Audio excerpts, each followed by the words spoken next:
I'm Corbett Wall with DV Auction, here with your feeder flash for Wednesday, March the 2nd, brought to you in part by Tonto Cassie Real Estate. They've got an awfully nice cattle ranch there in southwest Missouri for sale and looking for people that are interested.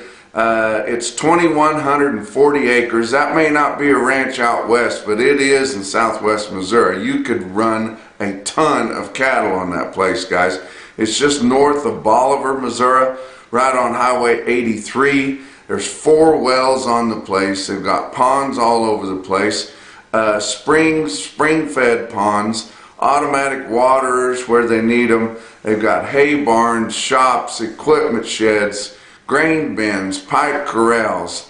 It's just unbelievable. It's just set up ideally. It used to be a purebred cattle outfit. They've got lots of fenced off pastures and paddocks there, so you can make the most of your pasture there. There's 400 acres of mature timber there, so it'd be a lot of good hunting on there also. But then the balance of it, well over 1,500 acres of good, really fertile bottom ground there. A lot of hay meadows on there.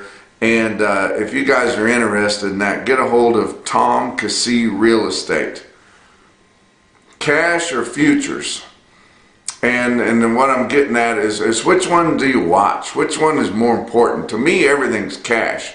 The futures are supposed to indicate what cash is going to be down the road, but it seems like everybody's looking at the futures as your current price, which it's really not, but everybody looks at it that way, and it is so volatile, especially whenever we got things like this war that's going on, which I've called the next big black swan event. Everything just swings so wildly on it. And if your futures, the whole reason for futures there is because they're supposed to meet up with your cash market at maturity. Well, I showed you guys last week your February live cattle futures went off the board, or actually earlier this week, at 140.5. Your weighted average, your most recent verified cash market weighted average on live steers in the 5-area feeding region last week was 143.22. I guess that was good for your hedged guys that were still in the market that late, but there wasn't that many guys that were still in it that late. They should come exactly together. Now I realize you can still deliver fat cattle on the board, but it costs money to do that. I mean, you got shrink and you got freight and you got to pay a fee and do all that kind of thing. And your CME does not want delivery. They do everything they can to keep from having delivery.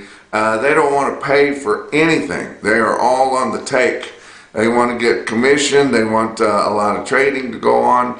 And anything that forces them to have to get involved or do anything, they absolutely do not want to do. Well, I'm glad to see that there's other people that have gotten frustrated with the futures market, and that's one reason I've really been pushing these LRPs, these livestock risk protection insurance policies. That lots and lots, and we've got several of them that advertise here on the feeder flash. Lots of your insurance outfits are selling, and even your commodity brokers are selling. Those are the best deals. You don't have to worry about margin calls. You don't have to worry about getting your head counts to match up with a contract. You just go out there, call the guy, tell him what you want. He gives you a premium. He locks you in. Costs you so many dollars 100, and you're protected. And then you can go to sleep at night. You don't have to worry about the board and fret about it every morning like people do that are trading on your futures. But I've commented before that I enjoy reading the beef newsletter, which comes out daily, and it is published by Consolidated Beef Producers, but written by a lady named Cassie Fish, who has a lot of experience in Chicago. She used to be a trader, used to work for the big outfit. She's been around there forever, got a lot of inside knowledge on it. And she's technical, but she also understands the fundamentals on it, which is dangerous. I'm all fundamental and not too uppity on the technicals, even though I've studied it in grad school and things like that, but never traded it and didn't have the inside knowledge like she does. But she does a really good job of that. And I invite you people to go look that up. And it's called, the best way to find it is search for thebeefread.com. And you can go in there and you can sign up for that, and it'll be in your inbox every day. And it's very, very good. And I wanted to just read you some things that she put in there. Her edition that come out on Tuesday was especially good. And it made me feel good because I see that even she gets frustrated with these futures markets at times. But this come right off of her newsletter, The Beef, on Tuesday. She said, CME cattle futures are paralyzed and penalized by the algorithms and the high-frequency trades who focus on geopolitical unrest and the soaring corn market to add to volatility and uncertainty. Now those are some big words that I don't use all the time, but that is very, very good. She talked about how many of your biggest traders, and especially those high frequency people and those bigger brokerages that pay the extra money to have the really fast internet, and they can set up the algorithms, and then if the board just kind of goes one way a little bit, then it just swoops the whole way, and it's just like a ton of hay falling on it. And that's the way it goes on these algorithm deals. I don't even see why that should be legal, but it's the same way in stocks and all kinds of publicly traded markets. But it's quite a deal. But she talked about how most of those big traders that are doing that, they wouldn't even know they're completely ignorant about fundamentals. They don't know what's good for cattle, what's good for their market, what's bad. They don't care. They just want to know where the money's flowing, so they can just watch that. It was very interesting. She usually doesn't get out that far, but she also had a statement in there that said the CME has pandered to these entities, expanded daily limits, and increased margin requirements, which is all absolutely correct. And it's just got to where there's not enough fundamentals to the market, these ag commodities anymore, to stay true to anything. And it's so frustrating, and it's really frustrating to me when you ask people what the market is and they give you the futures market. That's not the market, that's the futures. Your market is the cash price, what somebody's willing to give for something right now, today, where you're at. But we also had the State of the Union address by President Magoo on Tuesday night, and he was really on his game there, and it sounded almost like some of President Trump's speech. He was big about the taking care of the VA, funding the police instead of defunding the police. That was a little curious there. I'm sure some of the left side wasn't too happy with it. But he did get angry there, which he's known to do here recently, and he mentioned the Big Four, and kind of went towards talking about some of the gouging that they had been doing during the pandemic and things like that, and said that he was going to get to the bottom of it. You don't hear the Big Four mentioned very many times on a State of the Union address, but I'm sure that JBS and them were shaking in their shoes, and not just them. I mean, I've heard reports that Vladimir Putin actually shit his pants whenever Magoo turned up the angry old man voice. But I'm not sure if that's true or not. I think Putin's the one that's got the hammer on Ukraine anyway, and I tell you what, that war there is just an ugly mess there, and we're not sure how that deal is going to turn out, but it's sure taking a hold of our ag commodities and just turn them for a loop. Let's talk about your futures markets. Your April live cattle futures down 90 cents at 140.52.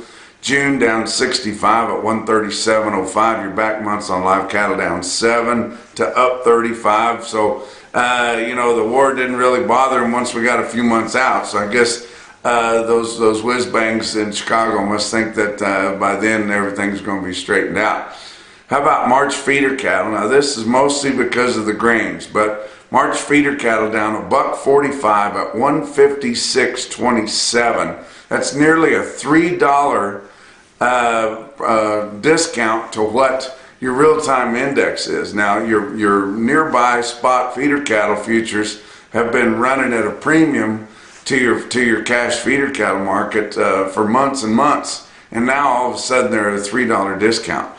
April feeder cattle down 220 at 159.80. Your back months on feeder cattle down 65 to down 255. But my gosh, just look at these grains. Your corn just on Tuesday during regular session up 42.25 cents at 739.75 now, guys. It's just getting unbelievable. Beans up 61.25 cents at 17.05 cents a bushel. Kansas City hard red winter wheat is over $10 a bushel. You're kidding me. Up 57.75 cents on Tuesday at 10.12 a bushel. When do you ever remember that? Oh my gosh. Fat cattle trade has yet to develop yet. Although we're seeing your packers get aggressive in the few fat cattle auctions that we have, and not just your regionals, your small time packers, your majors are getting in there and buying cattle in your fat cattle auctions. Wish we had more fat cattle auctions. If we had minimum cash trade requirement, auctions would be a way that they could fulfill that minimum requirement. So it would be good for your sale barns. If it's good for them, I'm for it. Excuse me. How about Iowa had a few direct sales, 300 head, dressed from 225 to 229. That'd be towards the upper end of our spread from last week. Nebraska had less than 100 head at 224 dressed. That's off the market. But Stockman's Livestock in Yankton, South Dakota, about the best fat cattle auction that we have. Up through the northern plains there, or anywhere in this country really, unless you go out to Pennsylvania. But in the plains, I'd say Yankton's sale there is the best fat cattle market that we have right now. It was mostly $3 higher, with the bulk of your fat cattle selling steers and heifers from 143 to 146.50, with some outstanding smaller lots, and most of those in a program, drug-free or no implants or something, up to 153.25. Now they're getting pretty aggressive there. One of your major packers there that rhymes with Tyson bought several hundred there at that fat cattle auction on Tuesday. You think they're not short bought, guys? You've got to dig in. You've got to ask more. I was talking to one of my Feeder Flash gang members on Tuesday, and he struck me funny, and he's saying, a lot of these fat cattle sellers, he says, I don't know how they ever got their first kiss. He said they're scared to ask. But I thought that was funny too. How about your box beef cutout values? Choice cuts down 83 cents at 256.68. Selects at 251.52, down $1.89. Getting that choice select spread out a little bit, over $5 there on Tuesday afternoon. Talk about what else is going on. Don't forget the Beaver Red Angus Ranch Spring Yearling Bull Sale is tomorrow on Thursday, and it's going to be at the ranch near Leola, South Dakota. It starts at 1 o'clock Central tomorrow, Thursday, March the 3rd. Going to have 260 head of the best Red Angus bull studs that you can find anywhere. And I'm telling you what, the Red Angus deal is still smoking.